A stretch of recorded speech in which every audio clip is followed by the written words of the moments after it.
Welcome back. ਮੈਂ ਮਨਵੀਰ ਕੌਰ। ਅੱਜ ਦੀ video ਦੇ ਵਿੱਚ ਮੈਂ ਐਕਸਪਲੇਨ ਕਰਾਂਗੀ ਭਗਤ ਸਿੰਘ ਜੀ। ਸ਼ਹੀਦ ਭਗਤ ਸਿੰਘ ਜੀ ਦੇ ਨਾਮ ਦੇ ਨਾਲ ਜਿਹੜਾ ਟੈਰਰਿਸਟ ਟੈਗ ਲਗਾਇਆ ਜਾਂਦਾ ਹੈ। ਅੱਜ ਦੀ ਵੀਡੀਓ ਬਣਾਉਣ ਦਾ ਮਕਸਦ ਸਿਰਫ ਇੰਨਾ ਹੈ, ਤੁਹਾਨੂੰ ਇਨਫੋਰਮੇਸ਼ਨ ਦੇਣਾ। ਇਹਦੇ ਵਿੱਚ ਮੈਂ ਕੋਈ ਵੀ ਓਪੀਨੀਅਨ ਆਪਣੀ ਤਰਫੋਂ ਨਹੀਂ ਬਣਾਵਾਂਗੀ। ਜੋ ਐਗਜ਼ਿਸਟਿੰਗ ਫੈਕਟ ਆ ਮੈਂ ਬਹੁਤ ਛੋਟੇ ਸਮੇਂ ਦੇ ਵਿੱਚ ਤੁਹਾਡੀ ਬਹੁਤ ਛੋਟੀ ਜਿਹੀ ਇਸ ਵੀਡੀਓ ਦੇ ਵਿੱਚ ਤੁਹਾਡੇ ਸਾਹਮਣੇ ਰੱਖਣਾ ਚਾਹਾਂਗੀ।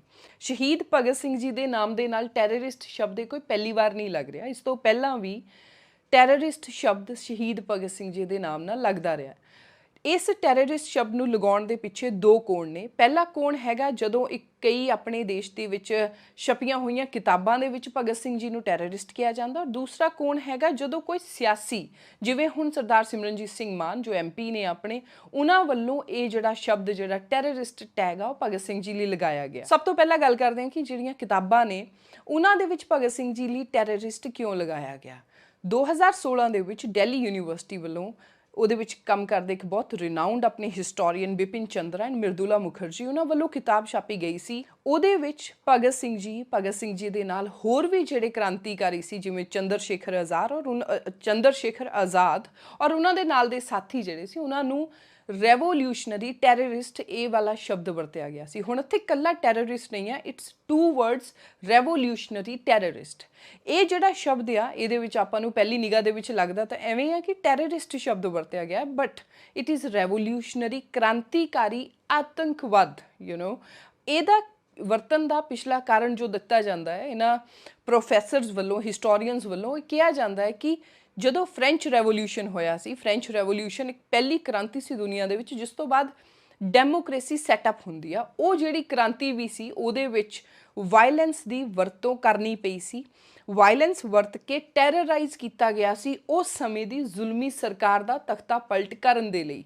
ਜਿਹੜੇ ਵੀ ਕ੍ਰਾਂਤੀਕਾਰੀ ਪੋਲੀਟੀਕਲੀ ਰੈਡੀਕਲ ਹੁੰਦੇ ਨੇ, ਮਤਲਬ ਕਿ ਪੋਲੀਟੀਕਲ ਤਖਤਾ ਪਲਟ ਜਾਂ ਪੋਲੀਟੀਕਲ ਸਿਸਟਮ ਨੂੰ ਐਟ ਦਾ ਰੈਡੀਕਲ ਐਂਡ ਦੇ ਉੱਤੇ ਜਾ ਕੇ ਉਹ ਇੱਕ ਐਕਸਟ੍ਰੀਮ ਐਂਡ ਦੇ ਉੱਤੇ ਜਾ ਕੇ ਬਦਲਣ ਦੀ ਕੋਸ਼ਿਸ਼ ਕਰਦੇ ਨੇ, ਉਹ ਕ੍ਰਾਂਤੀਕਾਰੀ ਵੀ ਤੇ ਨਾਲ ਉਹਨਾਂ ਦੇ ਆਤੰਕਵਾਦੀ ਟੈਗ ਜਿਹੜਾ ਉਹ ਲਗਾ ਦਿੱਤਾ ਜਾਂਦਾ। ਇਸ ਕਿਤਾਬ ਜਾਂ ਹੋਰ ਵੀ ਜਿਹੜੀਆਂ ਕਿਤਾਬਾਂ ਦੇ ਵਿੱਚ ਭਗਤ ਸਿੰਘ ਜੀ ਜਾਂ ਹੋਰ ਉਸ ਸਮੇਂ ਦੇ ਜਿਹੜੇ ਫਰੀडम ਫਾਈਟਰ ਸੀ, ਜਿਹੜੇ ਭਗਤ ਸਿੰਘ ਜੀ ਉਹਨਾਂ ਦੇ ਨਾਲ ਦੇ ਕਾਮਰੇਡ ਸੀਗੇ, ਉਹਨਾਂ ਦੇ ਨਾਲ ਜਿਹੜਾ ਰੈਵੋਲਿਊਸ਼ਨਰੀ ਟੈਰਰਿਸਟ ਸ਼ਬਦ ਲਾਇਆ ਜਾਂਦਾ, ਉਹਦਾ ਮਤਲਬ ਇਹ ਹੁੰਦਾ ਕਿ ਉਹ ਰੈਵੋਲਿਊਸ਼ਨਰੀ, ਉਹ ਕ੍ਰਾਂਤੀਕਾਰੀ ਜਿਹੜੇ ਕਿ ਟੈਰਰ ਫੈਲਾ ਕੇ ਤਖਤਾ ਪਲਟ ਕਰਦੇ ਨੇ ਇੱਕ ਸਿਸਟਮ ਦਾ ਔਰ ਆਪਣੀ ਕ੍ਰਾਂਤੀ ਲੈ ਕੇ ਆਉਂਦੇ ਨੇ।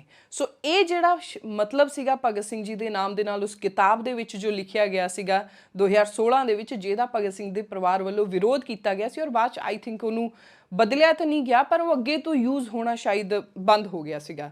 ਇਹਦੇ ਵਿੱਚ ਇੱਥੇ ਕੁਛ ਕੁ ਜਿਹੜੇ ਸ਼ੰਕੇ ਖੜੇ ਕੀਤੇ ਜਾਂਦੇ ਕਿ ਜਿਹੜੇ ਹਿਸਟੋਰੀਅਨ ਨੇ ਉਹ ਕਿਤਾਬ ਲਿਖੀ ਸੀ ਉਹਨਾਂ ਦਾ UPA 1 ਸਰਕਾਰ ਦੇ ਵਿੱਚ, ਮਤਲਬ ਜਿਹੜੀ ਕਾਂਗਰਸ ਦੀ ਸਰਕਾਰ ਸੀ, ਉਹਨਾਂ ਦੇ ਨਾਲ ਕਾਫੀ ਕਲੋਜ਼ਨੈਸ ਸੀ। ਦੈਟ ਇਜ਼ ਵਾਈ ਉਹ ਜਿਹੜਾ ਪੁਰਾਣਾ ਐਂਗਲ ਹੈ ਕਿ ਭਗਤ ਸਿੰਘ ਜੀ ਦੀ ਛਵੀ ਨੂੰ, ਉਹਨਾਂ ਦੇ ਅਕਸ਼ ਨੂੰ ਜਿਹੜਾ ਆ ਉਹ ਨੀਵਾਂ ਕਰਕੇ ਰੱਖਣਾ ਹੈ ਔਰ ਬਾਕੀ ਫਰੀडम ਫਾਈਟਰਸ ਨੂੰ ਜ਼ਿਆਦਾ ਸਨਮਾਨ ਦੇਣ ਵਾਲਾ ਜਿਹੜੀ ਉਹ ਥੀਰੀ ਆ, ਉਹਦੇ ਕਰਕੇ ਇਹ ਇਲਜ਼ਾਮ ਆਏ ਨੇ। ਔਰ ਇਹਦੇ ਵਿੱਚ ਸਿੰਪਲ ਕਾਰਨ ਇਹ ਸੀ ਕਿ ਉਹ ਕ੍ਰਾਂਤੀਕਾਰੀ ਜਿਨ੍ਹਾਂ ਦੀ ਆਈਡੀਓਲੋਜੀ ਜਿਹੜੀ ਆ ਪੋਲੀਟੀਕਲੀ ਰੈਡੀਕਲ ਨੇ, ਉਹਨਾਂ ਦੇ ਲਈ ਰੈਵੋਲਿਊਸ਼ਨਰੀ ਟੈਰਰਿਸਟ ਜਿਹੜਾ ਸੀ ਉਹ ਸ਼ਬਦ ਵਰਤਿਆ ਗਿਆ। ਦੂਸਰਾ ਡਾਇਮੈਂਸ਼ਨ ਜਿਹਦੇ ਤੋਂ ਭਗਤ ਸਿੰਘ ਜੀ ਦੇ ਨਾਲ ਟੈਰਰਿਸਟ ਸ਼ਬਦ ਲਾਇਆ ਗਿਆ ਉਹ ਲਾਇਆ ਗਿਆ ਸਿਮਰਨਜੀਤ ਸਿੰਘ ਮਾਨ ਵੱਲੋਂ। ਉਹ ਇਸ ਵਾਰੀ ਪਹਿਲੀ ਵਾਰ ਨਹੀਂ, ਉਹਨਾਂ ਨੇ 15 ਜੁਲਾਈ 2022 ਨੂੰ ਇਹ ਗੱਲ ਕਹੀ। ਇਸ ਤੋਂ ਪਹਿਲਾਂ ਵੀ ਉਹਨਾਂ ਨੇ 2007 ਦੇ ਵਿੱਚ, ਇਸ ਤੋਂ ਪਹਿਲਾਂ ਵੀ ਭਗਤ ਸਿੰਘ ਜੀ ਨੂੰ ਟੈਰਰਿਸਟ ਮੰਨਣ ਵਾਲੇ ਉਹਨਾਂ ਦੇ ਜਿਹੜੇ ਬਿਆਨ ਆ ਉਹ ਰੈਕਟ ਤੇ ਮੌਜੂਦ ਨੇ।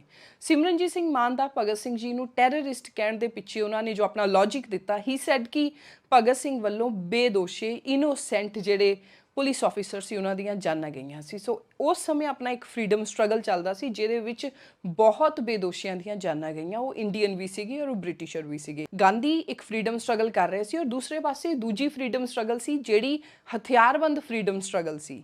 ਉਹ ਵੀ ਬਾਅਦ ਵਿੱਚ ਬਦਲਾਵ ਹੁੰਦਾ ਹੈ, ਪਰ ਜਿਹੜਾ ਇਹ ਸਿਮਰਨਜੀਤ ਸਿੰਘ ਮਾਨ ਦਾ ਬਿਆਨ ਹੈ ਇਹਦੇ ਵਿੱਚ ਅਗਰ ਭਗਤ ਸਿੰਘ ਜੀ ਨੂੰ ਟੈਰਰਿਸਟ ਹੀ ਕਹੀ ਜਾਣਾ, ਉਹਨਾਂ ਨੂੰ ਇਹ ਟੈਰਰਿਸਟ ਦਾ ਟੈਗ ਦੇਣਾ, ਇਹ ਅੱਜ ਦੇ ਸਮੇਂ 'ਚ ਗਲਤ ਲੱਗਦਾ।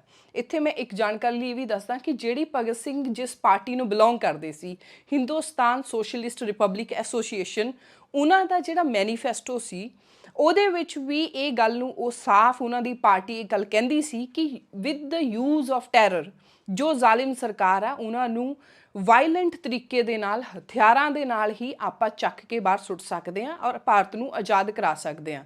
ਪਰ ਇੱਥੇ ਜਿਹੜੀ ਗੱਲ ਨੂੰ ਅਣਗੌਲਿਆ ਕੀਤਾ ਜਾ ਰਿਹਾ ਉਹ ਇਹ ਹੈ ਕਿ ਭਗਤ ਸਿੰਘ ਜੀ ਦੀ ਜਿਹੜੀ ਸੋਚ ਸੀ ਉਹਦੇ ਵਿੱਚ ਸਮੇਂ ਦੇ ਨਾਲ ਬਹੁਤ ਬਦਲਾਅ ਆਇਆ ਸੀ ਔਰ ਇੱਕ ਸੋਚ ਉਹਨਾਂ ਦੀ ਇਹ ਵੀ ਬਣੀ ਜਿੱਥੇ ਉਹਨਾਂ ਨੇ ਟੈਰਰ ਵਾਇਲੈਂਸ ਤੋਂ ਦੂਰ ਹੋ ਕੇ ਇੱਕ ਮਾਸਿਸ ਦੇ ਵਿੱਚ ਸਾਰੀ ਮੂਵਮੈਂਟ ਨੂੰ ਸਾਰੀ ਸਟਰਗਲ ਨੂੰ ਕਰਨ ਦੀਆਂ ਗੱਲਾਂ ਕੀਤੀਆਂ। ਉਸ ਚੀਜ਼ ਨੂੰ ਬਿਲਕੁਲ ਹੀ ਦਰਕਿਨਾਰ ਕੀਤਾ ਜਾ ਰਿਹਾ ਔਰ ਸਿਮਰਨਜੀਤ ਸਿੰਘ ਮਾਨ ਦੀ ਸੋਚ ਸਿਰਫ ਔਰ ਸਿਰਫ ਉਸ ਸ਼ੁਰੂਆਤ ਵਾਲੇ ਜਿਹੜੇ ਭਗਤ ਸਿੰਘ ਜੀ ਦੇ ਕੁਝ ਸਾਲ ਸੀਗੇ ਉਹਨਾਂ ਤੇ ਹੀ ਅੜੀ ਹੋਈ ਆ ਔਰ ਉਹ ਸਿਰਫ ਔਰ ਸਿਰਫ ਇੱਕ ਨੌਕਰਸ਼ਾਹੀ ਦੀ ਸੋਚ ਦੇ ਵਿੱਚੋਂ, ਕਿਉਂਕਿ ਉਹ ਆਪ ਵੀ ਬਿਊਰੋਕਰੇਟ ਰਹੇ ਨੇ, ਉਸ ਨੌਕਰਸ਼ਾਹੀ ਦੀ ਸੋਚ ਦੇ ਵਿੱਚੋਂ ਇਹ ਜਿਹੜਾ ਬਿਆਨ ਆ ਭਗਤ ਸਿੰਘ ਨੂੰ ਟੈਰਰਿਸਟ ਕਹਿਣ ਵਾਲਾ ਦੇ ਰਹੇ ਨੇ। ਸੋ ਦੋ ਅਲੱਗ-ਅਲੱਗ ਕੋਣ ਆ, ਇੱਕ ਕਿਤਾਬਾਂ ਦੇ ਵਿੱਚ ਟੈਰਰਿਸਟ ਰੈਵੋਲੂਸ਼ਨਰੀ ਟੈਰਰਿਸਟ ਕਿਹਾ ਜਾਂਦਾ ਹੈ ਔਰ ਇੱਕ ਪਾਸੇ ਆ ਜਿਹੜੀ ਸਿਆਸੀ ਸੌੜੀ ਸੋਚ ਆ ਉਹਦੇ ਵਿੱਚੋਂ ਟੈਰਰਿਸਟ ਨਿਕਲਦਾ ਹੈ। ਸ਼ਹੀਦ ਭਗਤ ਸਿੰਘ ਦੀ ਸੋਚ ਦੇ ਉੱਤੇ ਇੱਕ ਤਰ੍ਹਾਂ ਨਾਲ ਦੋ ਦੌਰ ਇੱਦਾਂ ਦੇ ਸੀ ਜਿਨ੍ਹਾਂ ਦਾ ਬਹੁਤ ਵੱਡਾ ਪ੍ਰਭਾਵ ਪਿਆ। ਪਹਿਲਾ ਦੌਰ ਉਹ ਸੀ ਜਿਹੜਾ 1908 10 12 15 ਵਾਲਾ ਦੌਰ ਸੀ ਜਦੋਂ ਮਦਨ ਲਾਲ ਢੀਂਗਰਾ ਵਰਗੇ ਯੰਗ ਰੈਡੀਕਲ ਫਰੀडम ਫਾਈਟਰ ਸੀ ਜਿਹੜੇ ਬਲਾਸਟ ਔਰ ਗਨ ਵਾਇਲੈਂਸ ਦੇ ਨਾਲ ਆਜ਼ਾਦੀ ਲੈਣਾ ਚਾਹੁੰਦੇ ਸੀ। ਉਹਨਾਂ ਦਾ ਥਾਟ ਇਹ ਸੀਗਾ ਕਿ ਕਾਂਗਰਸ ਸਰਕਾਰ ਕਾਂਗਰਸ ਪਾਰਟੀ ਜਿਹੜੀ ਆ ਜਿਵੇਂ ਮਹਾਤਮਾ ਗਾਂਧੀ ਨੇ ਨਾਲ ਉਹਨਾਂ ਦੀ ਜਿਹੜੀ ਫਰੀडम ਸਟਰਗਲ ਆ ਇੱਕ ਪੈਸੀਫਿਜ਼ਮ ਵਾਲੀ ਸ਼ਾਂਤਮਈ ਅਹਿੰਸਾ ਵਾਲੀ ਉਹਦੇ ਨਾਲ ਆਪਾਂ ਆਪਣੇ ਦੇਸ਼ ਨੂੰ ਆਜ਼ਾਦ ਨਹੀਂ ਕਰਾ ਸਕਦੇ। ਇਸ ਦੇਸ਼ ਨੂੰ ਆਪਣੀ ਮਾਤਰ ਭੂਮੀ ਨੂੰ ਆਜ਼ਾਦ ਕਰਾਉਣ ਲਈ ਤਿਆਗ ਦੇਣਾ ਪਏਗਾ, ਸੈਕਰੀਫਾਈਸ ਕਰਨਾ ਪਏਗਾ। ਇਸੇ ਕਰਕੇ ਮਦਨ ਲਾਲ ਢੀਂਗਰਾ ਨੇ ਕਈ ਬਲਾਸਟ ਕਈ ਇੱਦਾਂ ਦੀਆਂ ਵਾਇਲੈਂਸ ਜਿਹੜੇ ਬ੍ਰਿਟਿਸ਼ ਆਫੀਸਰ ਸੀਗੇ ਉਹਨਾਂ ਤੇ ਕੀਤੀਆਂ।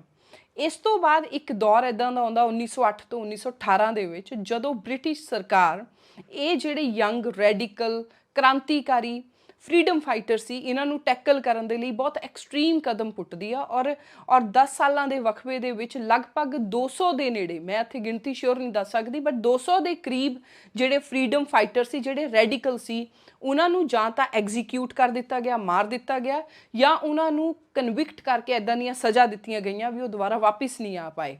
ਇਹਦਾ ਵੀ ਅਸਰ ਜਿਹੜਾ ਸੀ ਉਸ ਸਮੇਂ ਦੇ ਯੰਗ ਮਾਈਂਡਸ ਦੇ ਉੱਤੇ ਪਿਆ।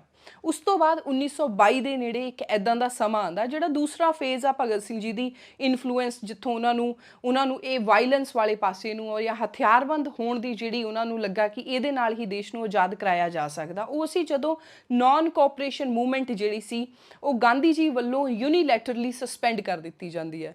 ਇਸ ਚੀਜ਼ ਦਾ ਜਿਹੜਾ ਅਸਰ ਸੀ ਉਹ ਭਗਤ ਸਿੰਘ ਜਾਂ ਉਸ ਸਮੇਂ ਦੇ ਜਿਹੜੇ ਨੌਜਵਾਨ ਫਰੀडम ਫਾਈਟਰ ਸੀ ਉਹਨਾਂ ਦੇ ਉੱਤੇ ਪਿਆ ਔਰ ਉਹਨਾਂ ਨੂੰ ਇਸ ਗੱਲ ਦਾ ਪਹਿਲਾਂ ਹੀ ਸ਼ੱਕ ਸੀ ਕਿ ਜਿਸ ਤਰ੍ਹਾਂ ਦੇ ਨਾਲ ਕਾਂਗਰਸ ਇੱਕ ਬਹੁਤ ਸ਼ਾਂਤਮਈ ਤਰੀਕੇ ਨਾਲ ਆਜ਼ਾਦੀ ਲੈਣਾ ਚਾਹੁੰਦੀ ਹੈ, ਇਹ ਨਹੀਂ ਮਿਲੇਗੀ ਆਪਾਂ ਨੂੰ ਹਥਿਆਰਬੰਦ ਹੋ ਕੇ ਇੱਕ ਪੱਕੀ ਸਟਰਗਲ ਜਿਹੜੀ ਉਹ ਲਾਂਚ ਕਰਨੀ ਹੀ ਪਏਗੀ। ਇਸ ਕਰਕੇ ਉਸ ਸਮੇਂ ਦੇ ਬਹੁਤ ਸਾਰੇ ਯੰਗ ਜਿਹੜੇ ਫਰੀडम ਫਾਈਟਰ ਸੀ they started questioning the non violence philosophy of Mahatma Gandhi. ਉਹਨਾਂ ਨੂੰ ਮਹਾਤਮਾ ਗਾਂਧੀ ਦੀ ਉਹ ਜਿਹੜੀ ਸ਼ਾਂਤਮਈ ਪ੍ਰਦਰਸ਼ਨ ਕਰਕੇ ਅਹਿੰਸਾ ਦੇ ਨਾਲ ਆਜ਼ਾਦੀ ਲੈਣ ਵਾਲੀ ਜਿਹੜੀ ਫਿਲਾਸਫੀ ਸੀ, ਫਲਸਫਾ ਸੀ, ਉਹਦੇ ਉੱਤੇ ਸਵਾਲ ਖੜੇ ਕਰਨ ਲੱਗ ਗਿਆ ਸੀ ਉਸ ਸਮੇਂ ਦਾ ਜਿਹੜੇ ਯੰਗ ਫਰੀडम ਫਾਈਟਰ ਸੀ। ਇਸ ਕਰਕੇ ਨਾਲ ਹੀ ਇੱਕ ਹੋਰ ਘਟਨਾ ਵਾਪਰਦੀ ਹੈ, ਉਹ ਹੈਗੀ ਆ ਵੀ ਜਿਹੜਾ ਬੋਲਸ਼ਵਿਕ ਜਿਹੜਾ ਰੈਵੋਲੂਸ਼ਨ ਆਉਂਦਾ ਰਸ਼ੀਆ ਦੇ ਵਿੱਚ, ਉਹਦੀ ਵੀ ਜਿਹੜੀ ਅਸਰ ਆ ਉਹ ਇੰਡੀਆ ਦੇ ਉੱਤੇ ਜਿਹੜੀ ਕਮਿਊਨਿਸਟ ਵਿਚਾਰਧਾਰਾ ਉਸ ਸਮੇਂ ਤੱਕ ਕਾਫੀ ਡਿਵੈਲਪ ਹੋ ਚੁੱਕੀ ਸੀ, ਉਹ ਬਹੁਤ ਜ਼ਿਆਦਾ ਅਸਰ ਸੀ। ਇਸੇ ਕਰਕੇ ਜਿਹੜੇ ਭਗਤ ਸਿੰਘ ਆ ਉਹ ਇੱਕ ਸੋਸ਼ਲਿਸਟ ਸੀਗੇ। ਉਹ ਪਾਰਟੀ ਦਾ ਨਾਮ ਵੀ ਸੋਸ਼ਲਿਸਟ ਦੇ ਨਾਮ ਤੋਂ ਹੀ ਰੱਖਿਆ ਗਿਆ ਸੀ, ਪਰ